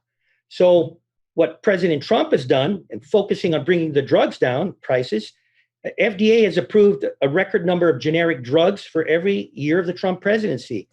The increase in generic drug use from Americans has saved about $26 billion for the first 2 of the years of the Trump administration. The president signed legislation eliminating the pharma gag clause. And what the gag clause is with pharmaceuticals or with pharmacies is that gag clause prevented pharmacies from telling consumers about the lower price alternatives to expensive drugs. Now, the president is also pushing for drug makers to show their prices on ads and taking steps towards importing less expensive drugs from Canada. And if there's any big difference between what the president is moving on and Obamacare, it's about choice. Obamacare was about single payer, and we tell you what to do and what to use. This administration expanded the use of short-term, limited duration health insurance plans, TLDs, which offer more choices at lower cost to consumers. The administration has expanded access to association health plans, they're called AHPs, and that make it easier for small businesses to band together to offer better insurance and lower premiums. You know, a lot of our Asian American business, Pacific, are small. So this allows them, similar to a co-op, to come together, to band together to buy insurance plans. The administration also expanded the health reimbursement arrangements. Those are called HRAs. Now, this is interesting. It allows employees to use money from their employer to buy the insurance of their choice. So you're working from somebody, that company is already providing a certain amount of money for insurance. Well, it's just saying, hey, we'll take that money and let us, and I'm talking the employee, make that decision. You know, President Trump, what I like about him, he understands the intricacies of these complex issues and is able to address those challenges and provide the meaningful, effective policies to ensure that Asian Americans and Pacific Islander communities are treated equally. But what I like especially about the Trump administration, I look back as a governor, it seemed from the previous administration, everything came from the top. That template from Washington, D.C., that way of doing things was thrown to everybody. And whether it's New York City or again, Guam, the Trump administration is different. It's about more focusing on autonomy, decision-making at a local level. So, you know, that in a nutshell is a little bit of what's going to be happening, what's happening, and what we plan to see expand with President Trump reelected. Governor, thank you for that information about the HRAs and the expanded access to those association health plans. We appreciate that take. I imagine it must be a little bit difficult to speak on behalf of someone else. I'm going to turn it over now to co-moderator Amna Nawaz with a few more questions from the community. Amna, go ahead. Thank you so much, Vicky. Governor Calvo, it is a pleasure to meet you. Thank you so much for being here. Before we go back to some additional questions from the community, I do have one of my own, if you can indulge me. We are, as I mentioned, so grateful you took the time to be here. But we should note that President Trump opted not to come, nor to send a video message, instead to send you as surrogate. According to the press reports, it appears he went golfing today, and according to his Twitter account, he's been tweeting about healthcare, the Affordable Care Act, and retweeting some QAnon conspiracy theorist accounts. We are glad you're here to take questions, but many are wondering, why are you here instead of him? I thought he made it very clear to me, and it was directed to me. This organization is Asian American Pacific Islanders. I'm thankful that the vice president has come here, but he's not Asian American nor he's Pacific Islander. I think it was important for the Trump campaign to have someone here that represented, and you talked about earlier about representation in the cabinet. Well, what better to represent the Trump campaign from a guy from Guam who lives directly south of Tokyo, who has Spanish, Chamorro, Filipino, a little bit of Chinese blood. So in reality, I guess I represent a microcosm of the Trump campaign. And what better person to speak for President Trump on Asian American and Pacific Islander affairs than an Asian American from the Pacific Island of Guam? That's my take on it. Well, just to follow up on that, sir, if you don't mind, many people saw Mr. Biden's participation here as an acknowledgement of the growing importance of this community's voice and a chance to court them directly by not hearing from President Trump directly. What is your message to Asian American Pacific Islander voters who aren't yet sure who they want to vote for and we're hoping to hear directly from the president himself? Yeah, well, one thing is virtual, and I guess here I am, it's virtual. In fact, Vice President was virtual too. I can't tell you, I know there's been a lot of people criticizing President Trump, but he doesn't stay in a basement. He goes out there. And by the way, the folks that go to these rallies or these meetings that we've had, they're Asian American. And he's seeing them in real life, not through a screen. So again, for all my Asian American Pacific Islander friends, there's the optics, like I said, of you thinking that he's not here. But then there's the reality that he's out there. And, well, you're saying he went to a golf course, but I do know with President Trump, every day he's actually going out and meeting the people. And he's not afraid to answer tough questions. He's not hidden in a basement. So I want you all folks, to know that President Trump has so much confidence in Asian American Pacific Islanders that he appoints me to be a surrogate, an Asian American Pacific Islander. Have confidence in President Trump, because you know what? He doesn't forget the forgotten ones, like the previous administration. He'll remember us. That's my answer. Thank you for that, Governor Calvo. I do want to bring in some more questions from the community. Sure. We have some folks waiting, I believe, to get in here. Mainza Tao will be delivering our next question. I hope that Mainza can hear me. And if you can, please do go ahead and put your question to Governor Calvo. Thank you. Good afternoon, Governor, or rather, good morning. Morning. My name is Mainza Tao, and I am a Hmong American from Milwaukee, Wisconsin, representing the Asian American Pacific Islander Coalition of Wisconsin. I was the first in my family to have been born here in this country. My parents and my older siblings came as refugees from the Vietnam War. And a quick little known fact, the Hmong assisted the CIA during the Vietnam War in Laos, thus how we came to be in this country. Governor, much of my career has been spent in economic development and in affordable housing, especially in underserved communities, such as our AAPI communities. So as you can imagine, I have seen great disparities in these underserved communities in both of these arenas. And especially during this pandemic, our AAPI businesses have suffered greatly because AAPIs have been unfairly blamed for the virus. So this has been a hard hit on our AAPI communities, but also nearly 3/4 of our AAPIs who currently live in poverty already, they continue to face extended unemployment. So my question is, what steps will President Trump take to ensure that our AAPI communities are included in the economic recovery and growth efforts? Thank you. Just before I get into my answer, there's another member of the advisory commission, a fellow named Pastor Herman Martir. And, I've never had the opportunity to meet someone personally from the Hmong community, but in several of our meetings, the focus is the pastor has been the Hmong community and how to get the needed assistance to them. So you have an advocate in Herman Martir. A little bit of history too. Guam has always been, seems to be the place where when some war happens and those that aided America are in trouble, we seem to be that conduit. In the fall of Saigon, 100,000 Vietnamese came through Guam and were put up in camps here. And as a matter of fact, some of them chose to live in Guam, raise their families. My pari, my god brother, is married to a refugee from Vietnam. And then, of course, many traveled or made their way back to the United States. Would you believe the Kurds even were in Guam? I still remember in the 1990s where our neighbors, there was about 5,000 or 6,000 Kurds that came through here.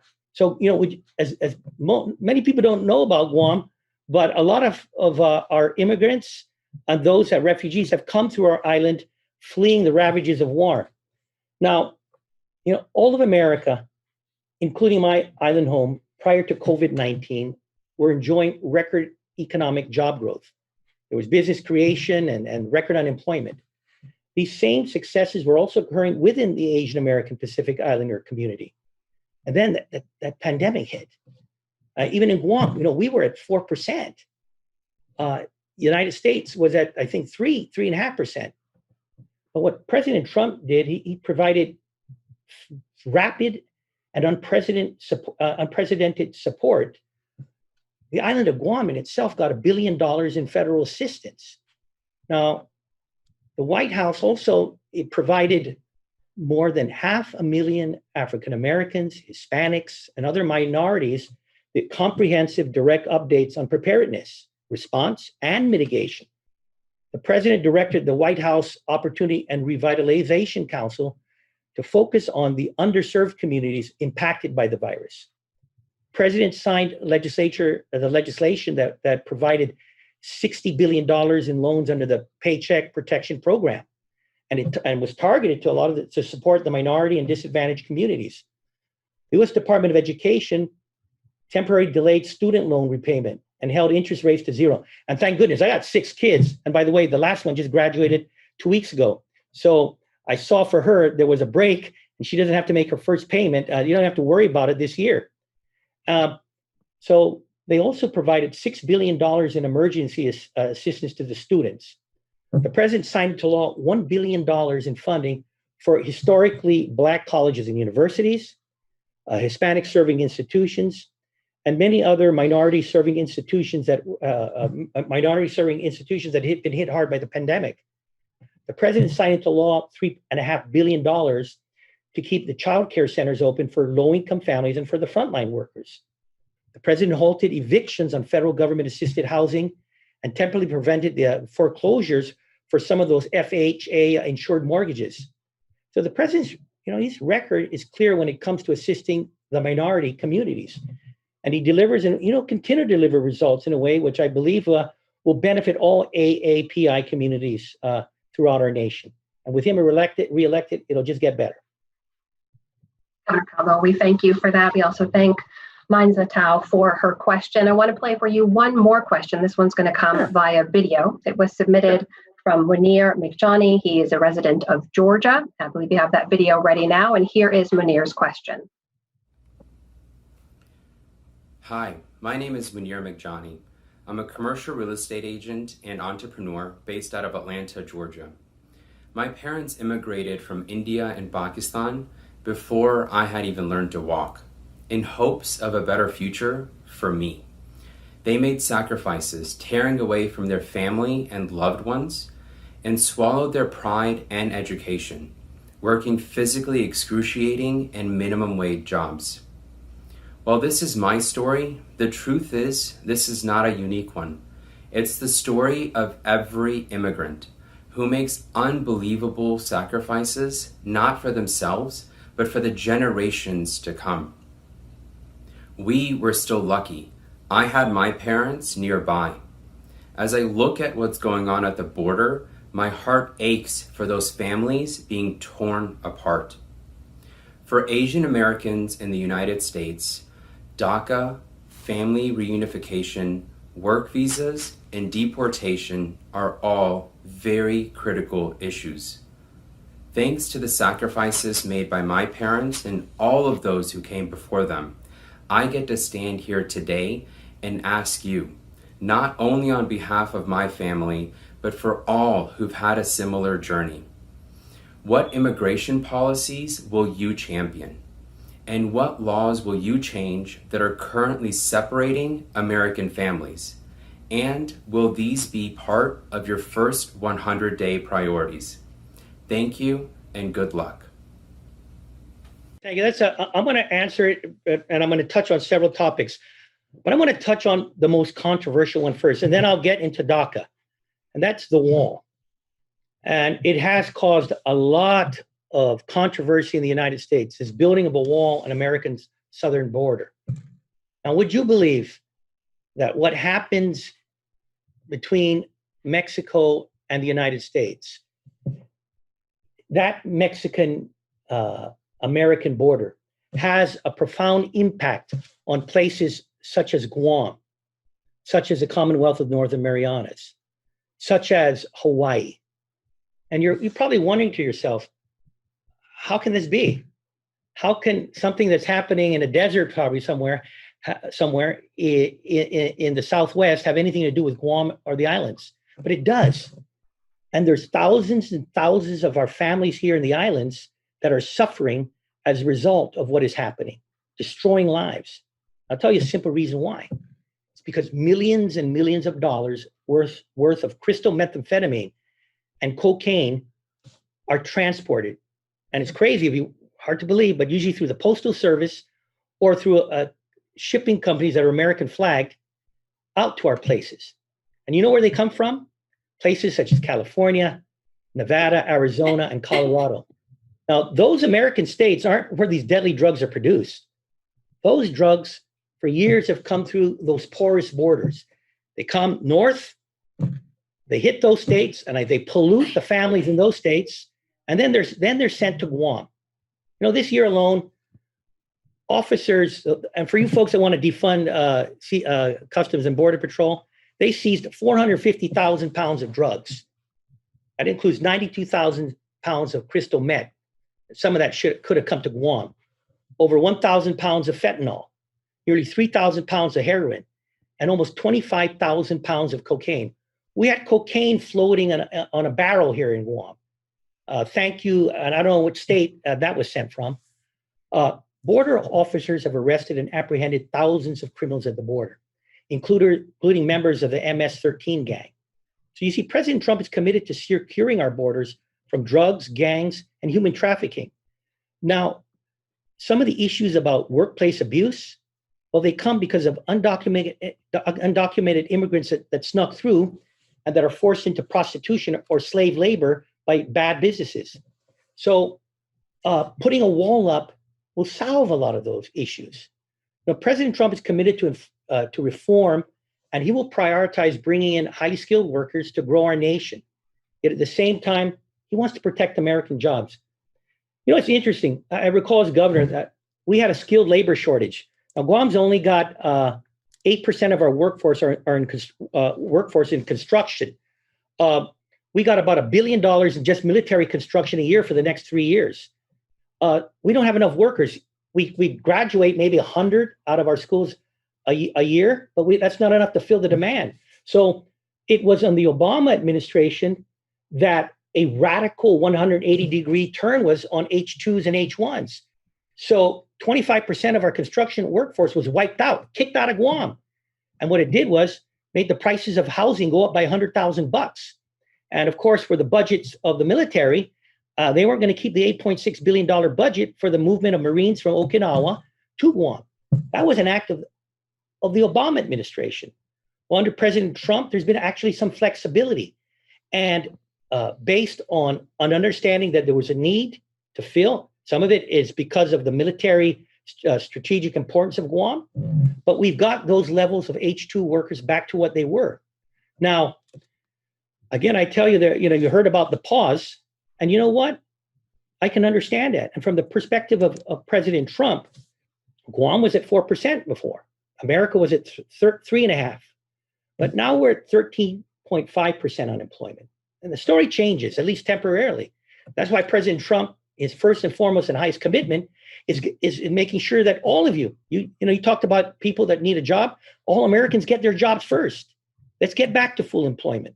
Then we can move forward and pushing on expanding for work visas. Now I want to go to DACA. If I may, I apologize for the interruption, sir. I do want to be respectful of your time and our audiences, but just to put a finer point and follow up on what Munir was asking, you mentioned the pause on those visas, the non-immigrant work visas. We should note that Asian Americans were disproportionately affected by the president's executive order. So if you could very briefly just address the thousands of Asian American families who were affected by that, who will either be forced to leave or be forced to stay separated as a family as a result of the president's decision, what would you say to them? Yeah, I will reiterate, the president's number one goal is to move and get merit-based immigration. We need skills in this nation.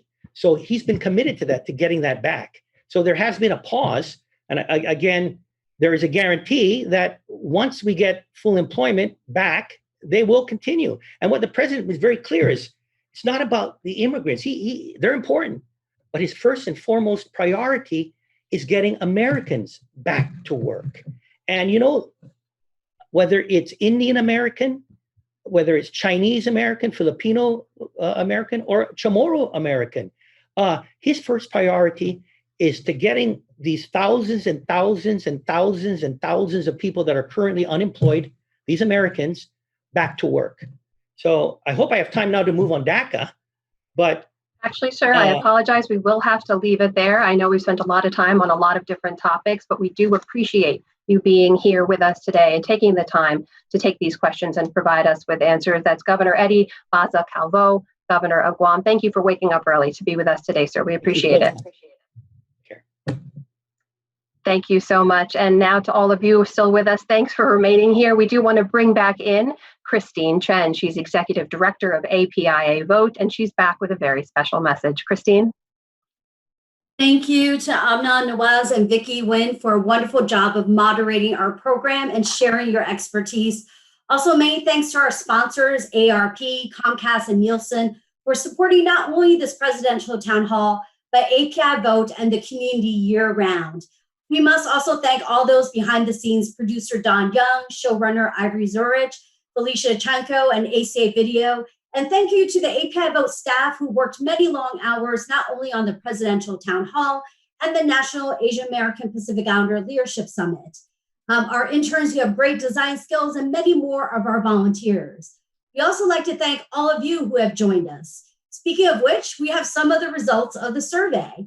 We actually had over 36 states watching and taking our survey, with a core of them coming from California. And we have about 62% male and 40% female, and 95% of all our attendees are registered to vote, which is amazing. Our viewership age is actually spread out evenly among the ages 18 to 65. And out of all our registered viewers, 96% plan to vote, and 64% will vote by mail this year. The power is actually in your hands, ladies and gentlemen. Each and every one of you have the most influence over your friends and family. You can take action to ensure that APIs get counted this year and are heard loud and clear. There are 3 things you can do today. Start with your inner circle of friends and family and use this town hall to start the conversation with them about what issues are important to them and help them connect the dots to the importance of casting that vote in November for candidates aligned to their values. Make sure they are registered. It is as easy as texting AAPI to 788-683. That is, once again, text AAPI to 788-683. Share this text to 5 of your friends right now. And remember, tomorrow, APIAVote and their network of community organizations and partners are hosting regional convenings on Sunday. You can learn how to meet others who are interested in organizing the vote in your own backyard. All next week, the National API Leadership Summit will feature sessions that will help provide you with the tools to get out the vote this November. Come join us online and be empowered to get engaged even further. Remember, due to the COVID-19 pandemic, the self-response phase of the US Census has been extended to October 31st. There's still time to take the census and get counted. We cannot assume that everyone you know has completed the census for their household and that they have registered and ready to cast that vote as well. So be there to actually help them figure out that process. With that, we wish you and your friends and family well, and with this last reminder about taking the census. Thank you. Every 10 years, the U.S. Census Bureau counts everyone living in the United States. People like Mr. Lee. It doesn't matter whether they are students, service members, renters, employees, have green cards, work visas, are undocumented, have lived here a long time, or moved here recently or temporarily. Regardless of their age, height, income, or ethnicities, they all count. We all have unique stories that are a part of this great nation. We need to be counted, recognized as a community to have our say in how over $1.5 trillion a year in public funding is distributed for hospitals, schools, and roads for the next generation and beyond. Starting April 1st, it's time to do your part. Fill out the census. All right, everyone, with catchy trends and fun videos, you all know TikTok is the hot new platform that young voters have taken by storm. We asked these voters to participate in our TikTok video competition to help get out the vote as a lead up to our town hall. And now we're ready to announce the videos from our top 3 winners.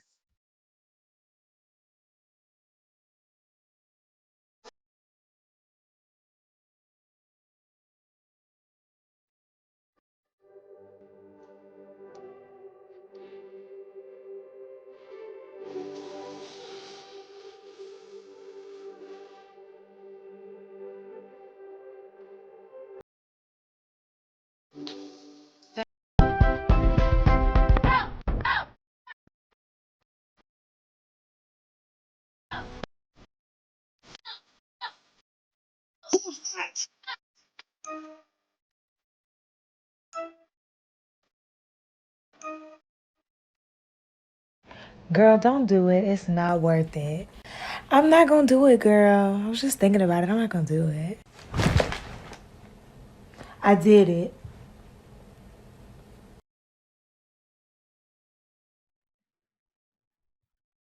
Those were incredible. Can we just agree, Vicky? I will never make a TikTok video as good as any of those. They did a fantastic job, and it was fun to see. And it's fun to see the young Asian American voters getting energized.